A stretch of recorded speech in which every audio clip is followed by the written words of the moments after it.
दोस्तों स्वागत है आपका बिहार न्यूज में। दोस्तों मैं हूं फिरदौस गनी और आप देख रहे हैं केटीवी लाइव। दोस्तों आज हो चुका है 6 जुलाई 2022। तो आज की बिहार की टॉप न्यूज़ लेकर आए हैं आपके लिए। दोस्तों वीडियो स्टार्ट करने से पहले आपसे एक रिक्वेस्ट है, अगर आप नए आए हैं इस चैनल पर तो फिर चैनल को सब्सक्राइब करके बेल आइकन को भी प्रेस कर दीजिए और साथ में वीडियो को लाइक कर दीजिए, अपने दोस्तों के साथ शेयर भी कीजिए।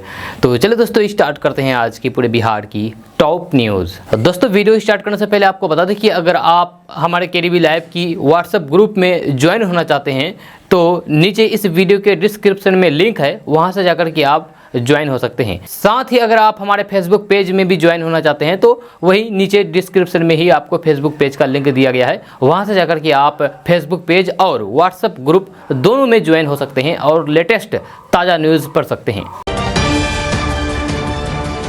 दोस्तों बात करते हैं कि देश भर को महंगाई का बड़ा झटका मिलने वाला है। जब दूध, दही, पनीर समेत आटा, अनाज भी महंगा हो जाएगा। जीएसटी परिषद ने कुछ खाद्य पदार्थों, अनाज आदि पर कर छूट वापस ले ली है और अब इन पर 5% जीएसटी लगेगा। इस फैसले के बाद पैकेट बंद दही, लस्सी और छाछ जैसे दूध उत्पादकों के दाम बढ़ने तय हैं। इसके अलावा गेहूँ और अन्य अनाज के आटा और गुड़ पर 5% जीएसटी लगने से आने वाले समय में पैकेट बंद दूध भी महंगा हो सकता है, जो अभी जीएसटी के दायरे से बाहर थे। रिसर्च एनालिस्ट अनिरुद्ध जोशी ने अपने रिसर्च नोट में कहा है कि दही और लस्सी पर जीएसटी की दर वर्तमान में 0 है, जिसे 5% किया गया है। उन्होंने बताया है कि अधिकांश डेयरी कंपनियों के लिए दही एक प्रमुख उत्पाद है और उसकी कुल कमाई में दही और लस्सी का योगदान 15 से 25% है। इसी तरीके से आटा और अनाज की, बेसन आदि की कीमत बढ़ गई है। वहीं भूसा के दाम बढ़ने पर पहले से ही दूध महंगा था, अब जीएसटी के बाद दूध की कीमतें और बढ़ जाएगी।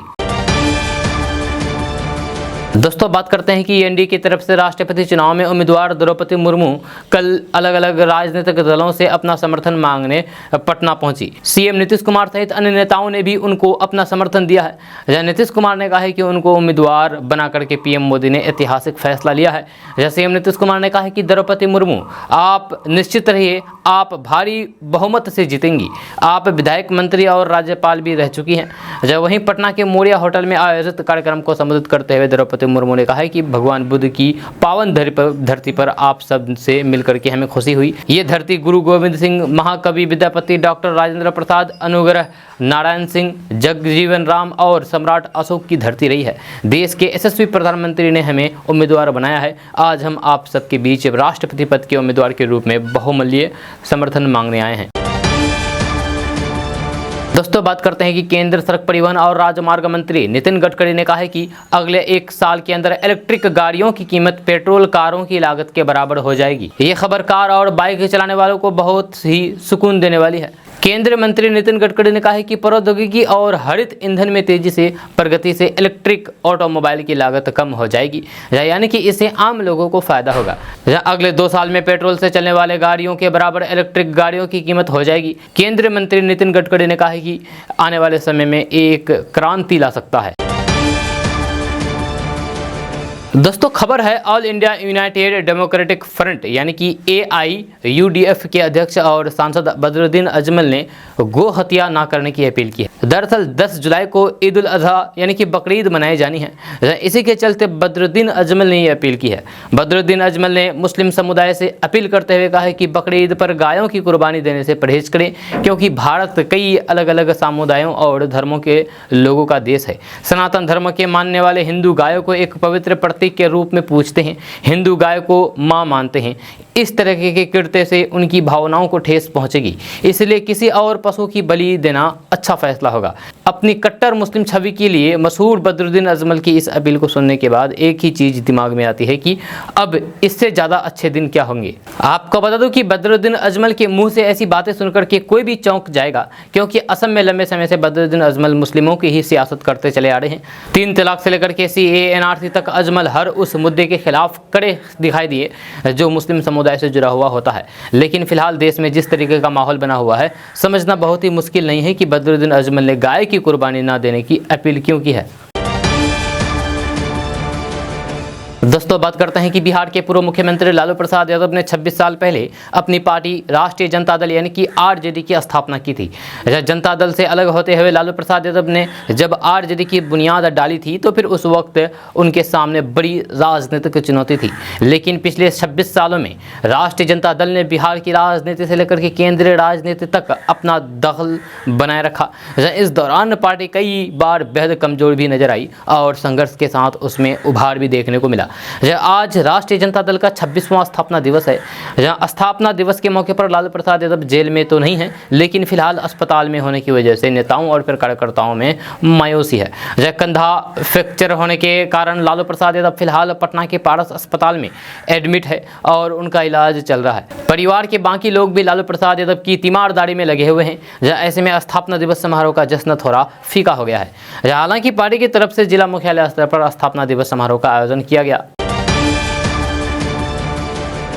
दोस्तों बात करते हैं कि जीतन राम मांझी और चिराग पासवान ने आरजेडी सुप्रीमो लालू प्रसाद यादव से पारस हॉस्पिटल में जाकर के मुलाकात की है। जहां कल लालू प्रसाद यादव अपने आवास में सीढ़ी से गिर गए थे। इससे उनके दाहिने कंधे की हड्डी टूट गई है। साथ ही उनके कमरे में भी चोट लगी है। जहां इसको लेकर के जीतन राम मांझी और चिराग पासवान लालू प्रसाद यादव से मिलने पहुंचे। इस दौरान लालू के पास दोनों बेटे तेज प्रताप और तेजस्वी यादव भी मौजूद रहे। मिली जानकारी के अनुसार बिहार के आरजेडी सुप्रीमो लालू प्रसाद यादव को अचानक तबीयत बिगड़ने के बाद सोमवार से 3:30 बजे पटना के पारस हॉस्पिटल में भर्ती कराया गया था। रविवार की देर शाम वो सीढ़ियों से गिर गए थे। राबड़ी देवी के पटना आवास 10 सर्कुलर रोड में सीढ़ी चढ़ करके अपने कमरे में जाते वक्त लालू प्रसाद यादव का पांव 2 सीढ़ियों पर एक साथ पड़ गया था।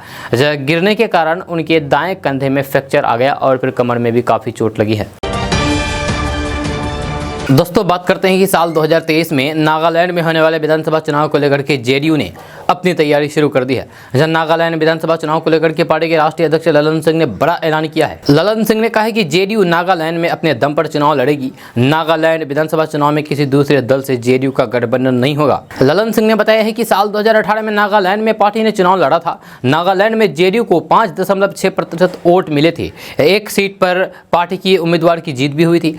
उन्होंने बताया है कि किसी भी क्षेत्रीय दल को मान्यता देने के लिए 6% वोट की जरूरत होती है। ललन सिंह ने कहा है कि इस बार भी पार्टी नागालैंड में चुनाव लड़ेगी और इस बार पार्टी को मान्यता प्राप्त मिलना तय है। दोस्तों बात करते हैं कि जन सूरज यात्रा के तहत छपरा पहुंचे चुनावी रणनीतिकार से नेता बने प्रशांत किशोर ने मुख्यमंत्री नीतीश कुमार की जमकर की आलोचना की। प्रशांत किशोर ने कहा कि नीतीश कुमार के खिलाफ पिछले 3 सालों में लोग अब खुल करके बोलने लगे हैं। छपरा के रोटरी क्लब द्वारा आयोजित संवाद कार्यक्रम में प्रशांत किशोर ने कहा कि बिहार की राजनीति से अच्छे लोगों को जोड़ने के लिए वो जन सूरज यात्रा पर निकले हैं। यह यात्रा के दूसरे चरण में वे बिहार की पद यात्रा करेंगे और गाँव-गाँव जाकर के लोगों से मुलाकात करेंगे। जन सूरज को लेकर के प्रशांत किशोर ने कहा कि ये संगठन आजादी से पहले के कांग्रेस की कार्यशैली से प्रभावित है। जिस तरीके से आजादी की लड़ाई के लिए अच्छे लोग कांग्रेस से जुड़ते थे, वैसे ही अब बिहार में राजनीतिक बदलाव के लिए अच्छे लोगों से एक मंच पर लाने का ये प्रयास है। उन्होंने कहा कि आजादी से पहले कांग्रेस राजनीतिक पार्टी ना होकर के लोगों को जोड़ने वाला संगठन था, जिससे अलग अलग वर्गों के लोग जुड़े और आजादी की लड़ाई में शामिल हुए। दोस्तों बात करते हैं कि बिहार में नए उद्यमियों के लिए संभावनाएं लगातार विकसित हो रहे हैं। बिहार का माहौल नए उद्यमियों के लिए खास करके स्टार्टअप को लेकर के परिवेश अनुकूल हो रहे हैं। स्टार्टअप की ताज़ा रैंकिंग में ये बात साफ तौर पर देखने को मिल रही है कि इस बार की रैंकिंग में बिहार ने बेहतर प्रदर्शन करते हुए अपना स्थान ऊपर किया है। जहाँ नए उद्यमियों के लिए स्टार्टअप परिवेश विकसित करने में गुजरात और कर्नाटक सर्वश्रेष्ठ प्रदर्शन करने वाले राज्यों के रूप में उभरे हैं। उद्योग और आंतरिक व्यापार संवर्धन विभाग द्वारा राज्यों और केंद्र शासित प्रदेशों के लिए तैयार की गई रैंकिंग में ये बात सामने आई है। रैंकिंग के अनुसार उभरते स्टार्टअप और परिवेश की श्रेणी में आंध्र प्रदेश, बिहार, मिजोरम और लद्दाख को शामिल किया गया है। दोस्तों बात करते हैं कि बिहार में शराबबंदी कानून लागू होने के बाद कई बार संशोधित किए गए हैं, लेकिन शराब तस्करी के मामले कम नहीं हो रहे हैं। जब पिछले 8 माह में शराबबंदी कानून का उल्लंघन करने वालों की गिरफ्तारी के आंकड़ों में करीब 7 गुना वृद्धि हुई है।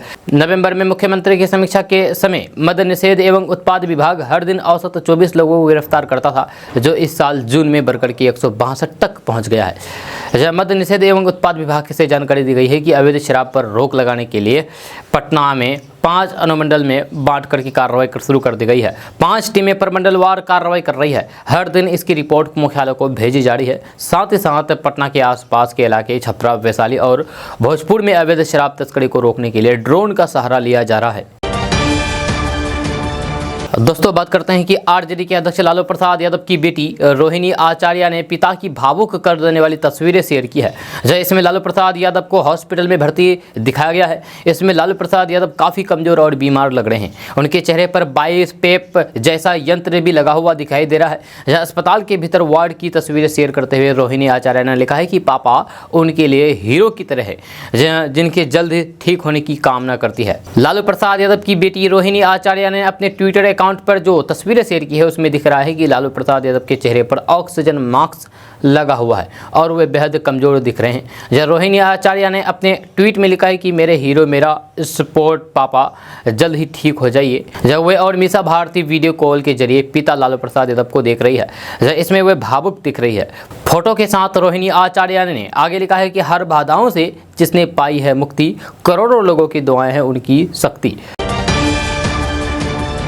दोस्तों बात करते हैं कि नेपाल में हो रही बारिश से बिहार के हालात बिगड़ रहे हैं। अररिया में नदी का पानी निचले क्षेत्र में प्रवेश कर रहा है। आसपास के इलाके भी जलमग्न हो गए हैं। जब पूर्णिया के अमोर प्रखंड क्षेत्र होकर के बहने वाली परमान दास और बकरा नदी के जलस्तर में बढ़ोतरी जारी है। नदियों के बढ़ते जलस्तर के कारण से नदी का पानी रोज नए नए इलाके में फैल रहा है। बाढ़ की स्थिति को ध्यान में रखते हुए पूर्णिया जिला प्रशासन द्वारा जिला स्तर पर आपातकालीन नियंत्रण केंद्र स्थापित किया है और इसकी दूरभाष संख्या को भी पब्लिक किया है। और इसकी दूरभाष संख्या है 0645624231 ये दूरभाष संख्या 24 घंटे कार्यरत है। इसके अलावा सदर अनुमंडल पूर्णिया और बायसी में भी नियंत्रण कक्ष स्थापित किया गया है। जहाँ सदर अनुमंडल आपातकालीन नियंत्रण केंद्र दूरभाष संख्या 0645422524 और बायसी अनुमंडल आपातकालीन नियंत्रण केंद्र के मोबाइल नंबर 7462012080 ये नंबर जारी किया है। अररिया जिलों की नदियों में उफान के बाद अब पूर्णिया के सौरा नदी में भी इसका प्रभाव दिखने लगा है। जहाँ शहर से गुजरने वाली सौरा नदी में उफान के कारण कई मोहल्लों में बाढ़ का पानी घुस चुका है। भागलपुर के रंगरा प्रखंड के जहांगीरपुर वैसी गाँव में कोसी कटाव में पक्का घरों के लगातार कटाव का सिलसिला जारी है। ग्रामीणों की माने तो बीते 5 दिन में 22 घर कोसी के गर्त में समा गए हैं। दोस्तों बात करते हैं कि अल्पसंख्यक कल्याण मंत्री जमा खान ने कहा है कि किशनगंज के कोचाधामन में भी 55 करोड़ की लागत से आवासीय विद्यालय बनकर के तैयार है। 10 करोड़ से छात्रावास बन रहा है। जब उन्होंने कहा कि अभी सिर्फ 5 जिले में ही आवासीय विद्यालय बना है। 13 जिले जहां मुस्लिमों की आबादी अधिक है और सरकारी आवासीय विद्यालय नहीं बन सका है, वहां तत्काल किराए पर भवन लेकर के आवासीय स्कूल चलाया जाएगा। जब उन्होंने कहा कि अल्पसंख्यकों के लिए अलग अलग प्रायोजित परीक्षा की तैयारी के लिए फ्री में कोचिंग भी चलाया जा रहा है। अब न्यायिक सेवा की तैयारी के लिए भी अल्पसंख्यकों के लिए कोचिंग पटना में शुरू किया गया है। उन्होंने कहा कि अब सरकारी मदरसों में भी स्कूलों की तरह व्यवस्था और फिर पठन पाठन होगा। इसके लिए मदरसा के प्रधान और शिक्षा विभाग के अधिकारियों के साथ बैठक भी किया जाएगा। मंत्री जमा खान ने कहा कि अल्पसंख्यकों के विकास के लिए जितना काम मुख्यमंत्री नीतीश कुमार ने किया है उतना पहले कभी नहीं हुआ है। जहाँ किशनगंज में भी अल्पसंख्यकों के विकास की कई योजनाएं चल रही है। मुख्यमंत्री नीतीश कुमार में दिखावेपन नहीं है, वे सिर्फ काम की बात करते हैं, जिसका उदाहरण है कि राज्य में हर एक क्षेत्र में विकास हुआ है, चाहे सड़क, शिक्षा, स्वास्थ्य हो, सभी क्षेत्र में प्रगति हो रही है। यह पहले बिहार के किसी भी कोने से सड़क मार्ग से पटना मुख्यालय पहुंचने में 12 से 15 घंटे लग जाते थे, आज 5 से 6 घंटे में पटना पहुंच रहे हैं। आपको बता दूं कि इस मौके पर जदयू के प्रदेश उपाध्यक्ष और पूर्व विधायक मुजाहिद आलम भी मौजूद थे। दोस्तों बात करते हैं कि बिहार में कोरोना संक्रमितों की संख्या फिर से रफ्तार पकड़ने लगी है। पिछले 24 घंटे के दौरान 162 नए कोरोना संक्रमित मरीजों की पहचान की गई है, जिसके बाद बिहार में कोरोना के सक्रिय मरीजों की संख्या अब 1169 तक पहुंच गई है। बिहार स्वास्थ्य विभाग द्वारा जारी किए गए रिपोर्ट के मुताबिक पिछले 24 घंटे के दौरान बिहार में 162 नए कोरोना संक्रमित मरीज की पहचान की गई है, जिसमें सबसे अधिक पटना में 59 नए संक्रमितों की पहचान की गई है। इसके अलावा भागलपुर में 32 नए मरीज मिले हैं। रिपोर्ट्स के मुताबिक पिछले 24 घंटे में कोरोना से संक्रमित 86 मरीज स्वस्थ हुए हैं। जब बिहार में कोरोना के एक्टिव मरीजों की संख्या अब 1169 हो गई है, जिसमें अधिकांश लोग होम आइसोलेशन में हैं। जब पिछले 24 घंटे में 86 संक्रमित मरीज स्वस्थ हुए हैं। जब पिछले 24 घंटे में बिहार में कुल 83,413 सैंपलों की जांच की गई है। दोस्तों बात करते हैं कि बिहार में कई क्षेत्रों में हुई बारिश के कारण जहां कई नदियां उफान पर हैं और कई क्षेत्रों में बाढ़ की स्थिति उत्पन्न हो गई है, वहीं कई क्षेत्रों में सामान्य से कम बारिश हुई है, जिससे धान की खेती पर असर पड़ने की संभावना है। जब वैसे बिहार में बाढ़ का कारण नेपाल में हुई बारिश को भी माना जाता है। जब कृषि विभाग की माने तो पिछले सप्ताह बिहार में बारिश हुई, लेकिन इतनी भी अच्छी बारिश नहीं हुई है जिससे खेतों को धान की रोपने के लायक तैयार किया जा सके। मौसम विभाग की माने तो बिहार में अब तक 500 मिलीमीटर बारिश होनी चाहिए थी, लेकिन अभी आधे से भी कम बारिश दर्ज की गई है। जब बारिश नहीं होने के कारण धान रोपाई भी सही ढंग से शुरू नहीं हो पाई है। जब बताया जाता है कि कुछ इलाकों में सिंचाई और अन्य साधनों के जरिए धान की रोपनी का कार्य प्रारंभ किया गया है। मौसम विभाग के अधिकारी भी मानते हैं कि बिहार में इस साल प्री मानसून बारिश नहीं के बराबर हुई थी, जिस कारण अधिकांश हिस्सों में खेत में नमी नहीं आ पाई है। इससे धान की बिचड़े भी समय पर किसान खेतों में नहीं डाल सके। जब मौसम वैज्ञानिक आशीष बताते हैं कि बिहार के 16 जिलों में सामान्य से कम बारिश दर्ज की गई है, जबकि किशनगंज, अररिया, सुपौल ऐसे जिले हैं जहां सामान्य से अधिक बारिश दर्ज की गई है। उन्होंने कहा कि अगले एक सप्ताह में कुछ जिलों में सामान्य बारिश की संभावना है। दोस्तों बात करते हैं कि स्टार्टअप के लिए तीव्र गति से तैयार हो रहे इकोसिस्टम को केंद्र में रख करके बिहार को 4 राज्यों में प्रथम स्थान मिला है। जब वाणिज्य एवं उद्योग मंत्रालय के उद्योग संवर्धन और आंतरिक व्यापार विभाग ने सोमवार को साल 2021 की रैंकिंग जारी की है। इकोसिस्टम को तीव्र गति से बेहतर बना रहे हैं जिन 4 राज्यों को 2021 की रैंकिंग में स्थान मिला है, उसमें बिहार के साथ आंध्र प्रदेश, मिजोरम और केंद्र शासित प्रदेश लद्दाख शामिल है। बिहार को श्रेणी ए में रखा गया है। हाल ही में बिहार को एमएसएमई सेक्टर में पूरे देश में द्वितीय स्थान मिला है। स्टार्टअप के लिए इकोसिस्टम को तीव्र गति से बेहतर बनाने को लेकर के बिहार को 2021 के रैंकिंग में प्रथम स्थान मिलने के मूल में बिहार की स्टार्टअप पॉलिसी और मुख्यमंत्री महिला उद्यमी योजना है। ये कहा गया है कि स्टार्टअप पॉलिसी के माध्यम से इनोवेशन की क्षमता बढ़ी और इससे स्टार्टअप का इकोसिस्टम सुदृढ़ हुआ। कई तरह के सेक्टर के लिए नई टेक्नोलॉजी को आगे लाने में मदद मिली है। इससे अतिरिक्त महिला उद्यमिता को प्रोत्साहित करने की दिशा में महिला उद्यमी योजना की महत्वपूर्ण भूमिका रही है। दोस्तों बात करते हैं कि बिहार में 10 नए स्टेट हाईवे के निर्माण का रास्ता साफ हो गया है। इन सड़कों के बनने से 13 जिलों के लोगों को सीधा लाभ होगा। जब विकास आयुक्त की अध्यक्षता में स्क्रीनिंग कमेटी ने सभी 10 SH के बनने पर मोहर लगा दी है। जल्द ही इसका प्रस्ताव केंद्र सरकार को भेजा जाएगा। ये सभी सड़क एशियन विकास बैंक के सहयोग से बनाई जाएगी। इसके निर्माण से सुपौल, छपरा, सीवान, बक्सर, नवादा, गया, भोजपुर, मधुबनी, सीतामढ़ी, बांका, भागलपुर, मुजफ्फरपुर और दरभंगा जिले के लोगों को सुविधा मिलेगी। जानकारी के मुताबिक विकास आयुक्त की सहमति मिलने के बाद अब वित्त विभाग इसका प्रस्ताव केंद्रीय वित्त मंत्रालय के अधीन कार्यरत आर्थिक कार्य विभाग को भेजेगा, जब वहां इन प्रस्तावों पर मंथन होगा। DEA से मंजूरी मिलने के बाद बिहार को सड़क बनाने के लिए ADB से कर्ज मिल सकेगा। सभी SH का निर्माण बिहार राज्य पथ विकास निगम के माध्यम से कराया जाएगा। पथ निर्माण विभाग ने मौजूदा वित्तीय वर्ष में 10 स्टेट हाईवे और एक पुल बनाने का निर्णय लिया है। दोस्तों बात करते हैं कि बिहार के सीमांचल एरिया से बफेलो का मीट एशिया से यूरोप तक जा रहा है, यानी कि भैंस का मीट। वियतनाम सीमांचल के बफेलो मीट का सबसे बड़ा यानी कि भैंस का मीट का सबसे बड़ा खरीदार है। यहाँ का बफेलो यानी कि भैंस मीट विदेशों में काफ़ी पसंद किया जा रहा है। सरकार के द्वारा लाइसेंस दिए जाने के बाद सीमांचल में 2 बफेलो मीट प्रोसेसिंग प्लांट चल रहे हैं जो अररिया में है। GST पूर्णिया प्रमंडल के सहायक आयुक्त विवेकानंद झा के मुताबिक दोनों कंपनियों का टर्नओवर 600 करोड़ से भी अधिक है। जी हाँ, इससे विदेशी मुद्रा की कमाई हो रही है। जब फॉरेन एक्सचेंज से करीब 75 से 80 करोड़ डॉलर विदेशी मुद्रा की कमाई सरकार को हो रही है। आपको बता दें कि भैंस के मांस के निर्यात में भारत की स्थिति लगातार मजबूत हो रही है। जब बिहार और यूपी से भैंस मीट बहुयात में विदेश जाता है, इसमें सीमांचल की भागीदारी काफ़ी है। इस वक्त बफेलो मीट एक्सपोर्ट मार्केटिंग में भारत ब्राजील से काफ़ी आगे निकल गया है। विदेशी मुद्रा अर्न करने वाले दोनों एक्सपोर्टर को पिछले दिनों पूर्णिया GST प्रमंडल में सम्मानित भी किया गया। जब सरकार से लाइसेंस मिलने के बाद ही सीमांचल के 2 बफेलो यानी कि भैंस मीट प्रोसेस के द्वारा ये कार्य किया जा रहा है। जब पूरा कार्य प्रदूषण मुक्त होता है। दोस्तों बात करते हैं कि 15 जुलाई से शुरू हो रहे श्रावणी मेले को देखते हुए बिहार सरकार तैयारियों में जुट गई है। जब बिहार सरकार के मुख्य सचिव आमिर सुबहानी ने सभी जिलाधिकारियों और फिर वरिष्ठ अधिकारियों को निर्देश दिया है कि कांवड़ियों के लिए सभी जिलाधिकारी अपने क्षेत्र में विशेष इंतजाम करें। कांवड़ियों के रात्रि विश्राम की भी व्यवस्था करें ताकि उन्हें किसी भी प्रकार की कोई भी परेशानी ना हो सके। आपको बता दें कि 2020 में कोरोना संक्रमण के मामले सामने आने के बाद लगातार 2 साल सावन के महीने में पूरे बिहार के शिव मंदिर बंद रहे। जब कांवड़ यात्रा पर भी प्रशासन की रोक रही। ऐसे ढेरों श्रद्धालु हैं जो हर साल कांवड़ यात्रा में शामिल होते हैं, जहां उन्हें ये मौका 3 साल बाद मिलने जा रहा है। मुख्य सचिव आमिर सुबहानी ने सभी जिलाधिकारियों और फिर राज्य के यानी कि बिहार के वरिष्ठ अधिकारियों के साथ वीडियो कॉन्फ्रेंस करके श्रावणी मेले की तैयारियों के बारे में विस्तार से जानकारी ली। उन्होंने बैठक के दौरान निर्देश दिया है कि चूंकि कांवड़ियां बिहार के सभी हिस्से से बाबा धाम पहुंचते हैं, ऐसी स्थिति में उनके यातायात की व्यवस्था के साथ ही उनके रहने वगैरह की समुचित व्यवस्था की जाए। आपको बता दूं कि झारखंड के देवघर में स्थित बाबा धाम जाने वाले श्रद्धालु भागलपुर जिले के सुल्तानगंज से गंगा में स्नान करके अपने कांवड़ में जल लेते हैं।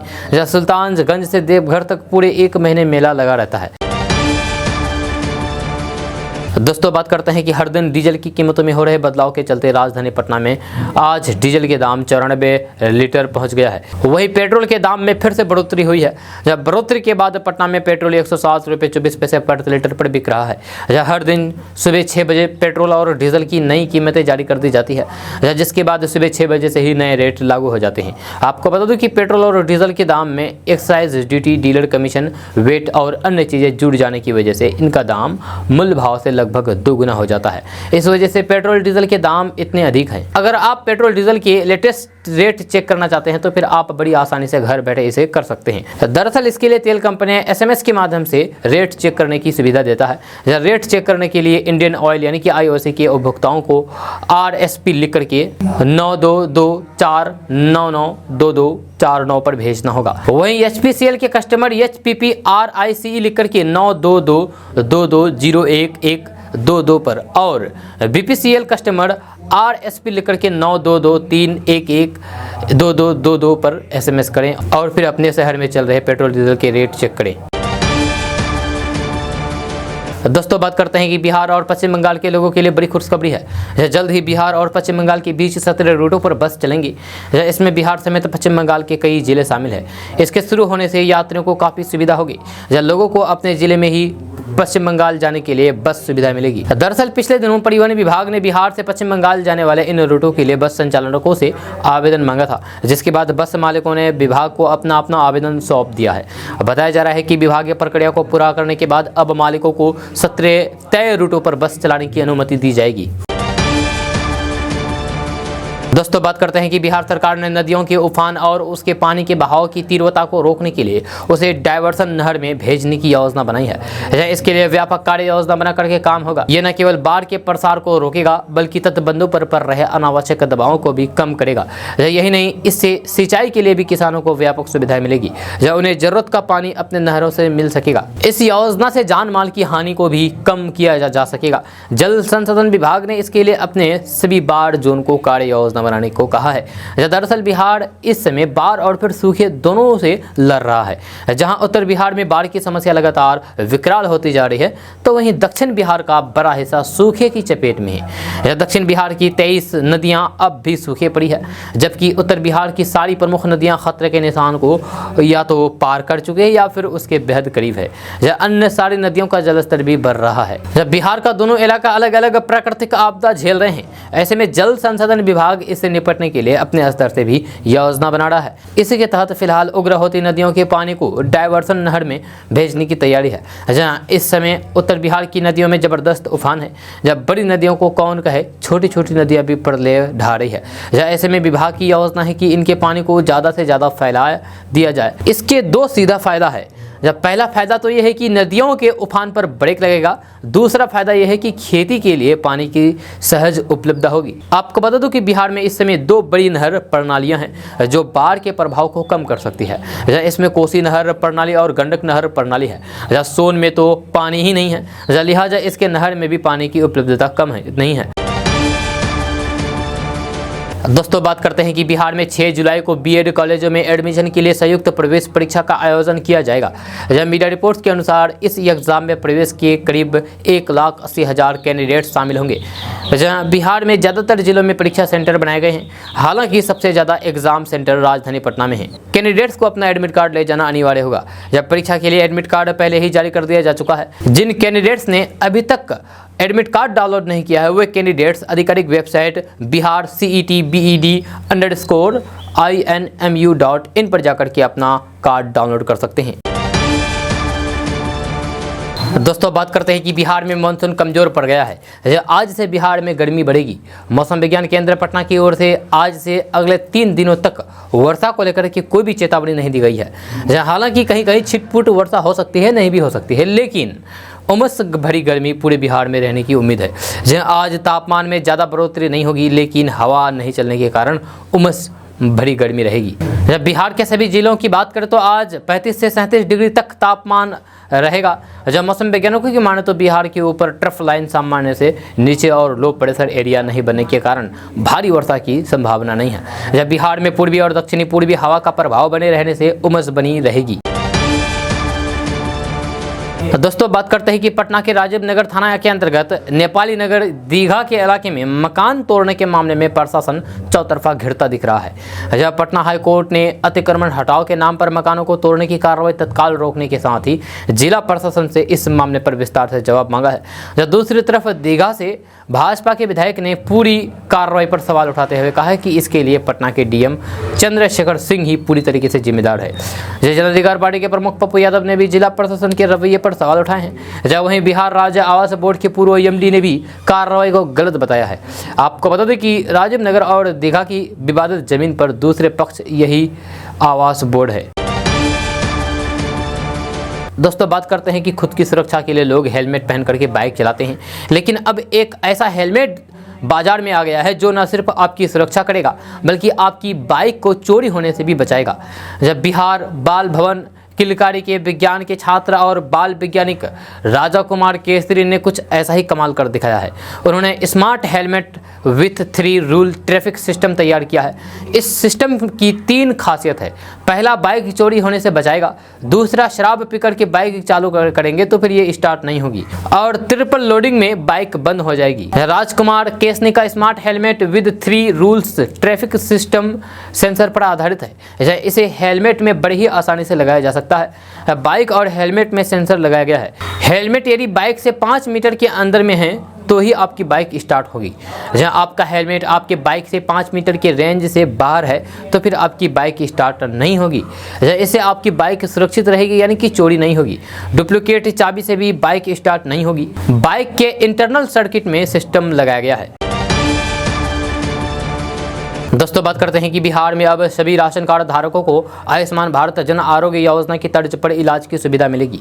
जब बिहार के स्वास्थ्य मंत्री मंगल पांडे ने आयुष्मान भारत जन आरोग्य योजना के अंतर्गत उत्कृष्ट प्रदर्शन करने वाले डॉक्टरों और अस्पतालों के लिए आयोजित सम्मान समारोह को संबोधित करते हुए ये बातें कही है और कहा है कि बिहार के सभी राशन कार्ड धारकों को आयुष्मान भारत जन आरोग्य योजना के तर्ज पर लाभ मिलेगा। जब श्री मंगल पांडे ने कहा है कि इसके फलस्वरूप बिहार के 9 करोड़ आबादी प्रति वर्ष प्रति परिवार 5 लाख तक का कैशलेस इलाज कराने के लिए पात्र हो जाएंगी। उन्होंने कहा है कि मुख्यमंत्री नीतीश कुमार की पहल पर SECC डाटा से बचे हुए 70 लाख और परिवारों को ऐसी योजना का लाभ मिलने वाला है। उन्होंने इस तरह की जन कल्याणकारी योजना को लागू करने के लिए प्रधानमंत्री नरेंद्र मोदी और बिहार के मुख्यमंत्री नीतीश कुमार का आभार जताया है। स्वास्थ्य मंत्री मंगल पांडे ने कहा है कि वर्तमान समय में बिहार में 1 करोड़ 9 लाख परिवार इस योजना के अंतर्गत बतौर लाभार्थी भारत सरकार से सूचीबद्ध है, लेकिन बिहार के सभी राशन कार्ड धारकों को इस योजना से लाभान्वित नहीं हो पा रहे हैं। उन्होंने कहा है कि लगभग 1 करोड़ 80 लाख परिवार हैं जो राशन कार्डधारी है। बचे हुए लगभग 70 लाख राशन कार्डधारी परिवार को 5 लाख प्रति परिवार प्रति वर्ष देने की योजना बिहार मंत्रिमंडल ने स्वीकृत किया है। दोस्तों बात करते हैं कि पटना हाईकोर्ट ने पटना के राजीव नगर में के नेपाली नगर इलाके में अवैध ढांचों को गिराने पर अंतरिम रोक लगा दी है और जिला प्रशासन को इस संबंध में 6 जुलाई को जवाब दाखिल करने का निर्देश दिया है। जब पटना के जिलाधिकारी चंद्रशेखर सिंह ने कहा है कि नेपाली नगर इलाके में 40 एकड़ सरकारी जमीन से सभी अतिक्रमण हटा दिए गए हैं। जब हाईकोर्ट का आदेश आने तक इस क्षेत्र अतिक्रमण मुक्त को हाउसिंग बोर्ड को सौंप दिया गया है। ये जमीन हाउसिंग बोर्ड की है। उन्होंने कहा है कि हमने बोर्ड से इस क्षेत्र को जितना जल्दी हो सके उतना जल्दी घेरने का अनुरोध किया है। हाईकोर्ट ने अभियान पर रोक लगा दी है और संबंधित प्राधिकरण को 6 जुलाई तक कोई भी कठोर कार्रवाई नहीं करने का निर्देश दिया है। जिला प्रशासन सुनवाई की अगली तारीख पर अपना जवाब दाखिल करेगा। दोस्तों कटिहार में थाने में शहनाई गूंजी है। जी हां, तस्वीरें कटिहार से हैं जहां लाल जोड़े में दुल्हन और दूल्हे के पोशाक में दूल्हा कटिहार नगर थाना से निकल करके थाना परिसर के मंदिर में ही शादी रचाई। जहां इस दौरान दोनों पक्षों से परिवार के लोग भी मौजूद रहे। दरअसल मायना नगर चंद्रशेखर पिछले कई दिनों से रामनगर के रहने वाले श्वेता से छुप छुप करके मिलता था। इस बीच मोहल्ला टोला के लोगों को जब इस बात की भनक लगी तब इस बार प्राणपुर मायना नगर से जैसे ही चंद्रशेखर थाना क्षेत्र के रामनगर में श्वेता से मिलने पहुंचे तो फिर मोहल्ला वालों ने दोनों को आपत्तिजनक स्थिति में देख करके उन लोगों को पकड़ करके नगर थाना पुलिस को सूचना दे दिया। यह नगर थाना पुलिस पहुंच करके दोनों को थाना लेकर के आई और फिर जब दोनों पक्षों के परिवार वालों को थाना बुलाया गया तब दोनों पक्षों की रजामंदी से नगर थाना परिसर के मंदिर में ही श्वेता और चंद्रशेखर दोनों पक्ष के घर वाले और फिर थाना की पुलिस की मौजूदगी में ही शादी रचा लिया गया। लड़की के भाई ने बताया है कि वह खुद बाहर रहता है। जब पता चला तो मैं उन्हें गाँव वालों से बचा करके थाने ले आया और फिर प्रशासन के सहयोग से उनकी शादी रचाई। हालांकि इस दौरान शादी के बाद जहां दुल्हन खुश नजर आ रही थी तो वहीं दूल्हे के चेहरे पर रंग उड़ी हुई थी। शायद वह इस बात की उम्मीद नहीं कर रहा था कि इस तरह शादी करने की स्थिति उत्पन्न हो जाएगी।